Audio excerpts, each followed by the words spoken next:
Welcome to Scouts We Like It, the Man United direction. We're back to football, everyday football, local football, whatever you want to call it. The World Cup is over.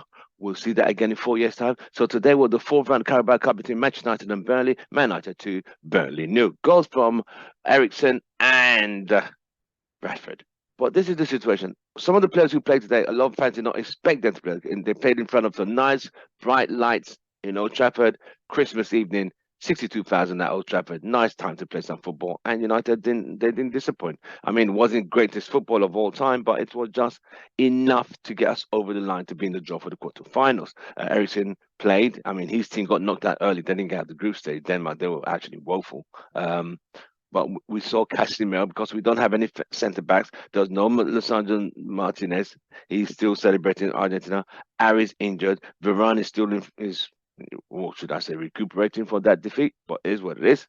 Um, so we had to play Casemiro as a centre back to play with Lindelof, and they did well. I feel Casemiro was like a general there. We had Malaysia down the left. We had Luke Shaw, Wan-Bissaka on the right. Then in the middle we had McTominay, Bruno, and what was it? I was in the middle. In the middle, Bruno, McTominay, and um, what's his name? Oh, his name's left my head now. Bruno, McTominay, and um, Ericsson. Then up front we had Martial, Rashford, and Garnacho. The subs, the guy was on the bench, Fred was on the bench, Luke Shaw was on the bench, but they did come in. But the players who disappointed me were the players who hadn't gone to the World Cup. But the players who went to the World Cup played better and played well. Maybe it's because they were always in training, vigorous training, even though some of them didn't play for their countries, but they were very much in training. Ten Hag did say that what is the problem now is some of these players have been training in so many different systems. He's having to bring them out of that system to play back for Manchester United system. hmm But United had just come back from the Spanish tour where they played Cadiz and they played Real Betis and lost both games. We also had the Jadon Sancho situation where he's gone to Holland to train and look sort out his mental health. Um, that's on another situation. Um, um, what's his name now? Um, I was saying that Man United are still interested in Gapco. They're still interested in Cody Gapco. Will United spend that money in January? Only time will tell. We do need. I mean, Martial played today, had just one chance, really. But so you see, we don't have a lot of firepower. With Ronaldo leaving now, we don't have a lot of firepower up front. So I think um, United really do need to invest in Cody Gakpo. And um, Garnacho had a very early chance of the game. I thought the game was okay. That Burnley, don't forget, those of you who don't remember or know, Burnley being managed by Company, Vincent Company, who's to be the former captain of Manchester City, our local neighbours. And he got them fired up, charged, blah, blah, blah. But, we took care of them and sent them back to Turf Moor. It is what it is. So we wait for the draw tomorrow when Liverpool Man City play, and at least one of them is going to go out.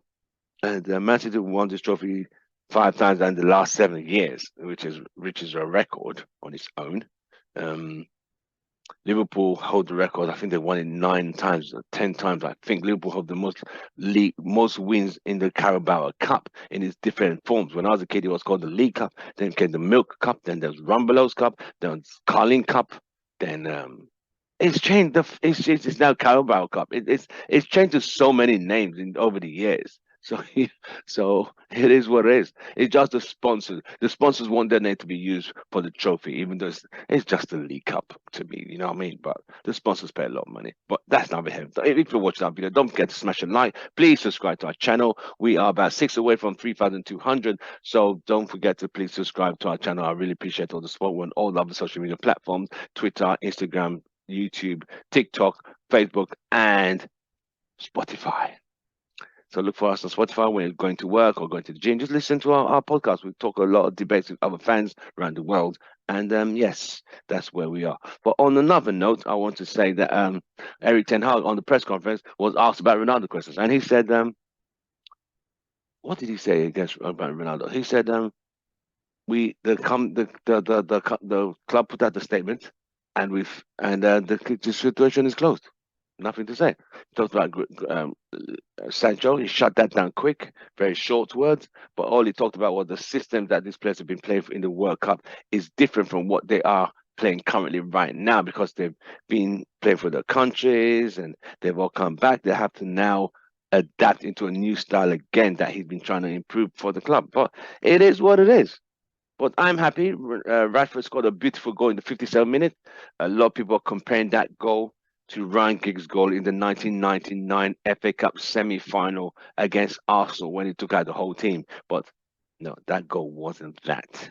Ryan Giggs' goal was here. Rashford's goal is right here. It's no. Don't get too carried away. Yes, great. He scored a great goal that won the game. It was 1-0 that made it 2-0. But to say it was just as beautiful as Ryan Giggs' goal, now you're taking the fucking piss. Anyway, other than that, I thought Rashford played well, but my man of the match, personally, I think my man of the match was Casemiro, the general. Playing as a centre back when he's a defensive midfielder, it tells you how talented this guy is. So I mean, and yes, he was my man. But of course, the press said it's Rashford because he's got a worldie.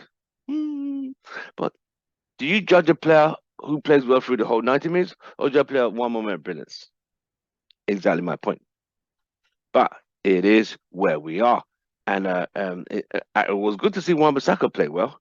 He had a good. He played well. He actually played very well, and his cutback for the goal was beautiful. For the Ericsson goal, really beautiful from Wan-Bissaka. Is he still going to say, should I say or should I go? We'll just have to wait and see. But other than that, I think United did enough to win that game. I don't think there was any major threats apart from the Raska, the goalkeeper, dropping a ball or fumbling that Casemiro and Wan-Bissaka had to go pick the ball off the line because he was. He doesn't give us confidence. I don't think he's going to be there long because the girl was on the bench. Fred was on the bench. Luke Shaw was on the bench. Van der Beek was on the bench. I think they just need to learn this guy. I think it's, I don't know. But like Ten Hag said, you have to be available to play to be selected. Martial was quiet, had one chance. Garnacho had a very early chance, 1-1, but he missed it. But overall, I think United did enough. I think overall the team performance, I'm going to give them a 6.5. It is a bit rusty, but the players who didn't go to World Cup were the ones who were a bit worse than the players who went to the World Cup. But you know the reason, because they were not playing. And these guys are training every day, even though some of them didn't play for the team. But the vigorous training every day in the camp probably got them up to more stamina, more fitness level wise. But we shall keep you posted as MANUTD won by 2 goals to 0. They're in the quarterfinals. We'll see how that goes. Draws tomorrow. Hopefully United can still get Gapco. Because we are really thin up front. Ronaldo's gone. We literally just have Anthony, Garnacho, Rasford, and Marcel. That's all we got. That's all we have. So United do need more backup. They do need some more reinforcements up front. But I'll see you guys on the next one. Don't forget to like, share, and subscribe. I'll see you guys soon. Don't forget, Christmas is on Sunday. Boxing Day is on Monday. MANUTD play on Tuesday. See you guys soon.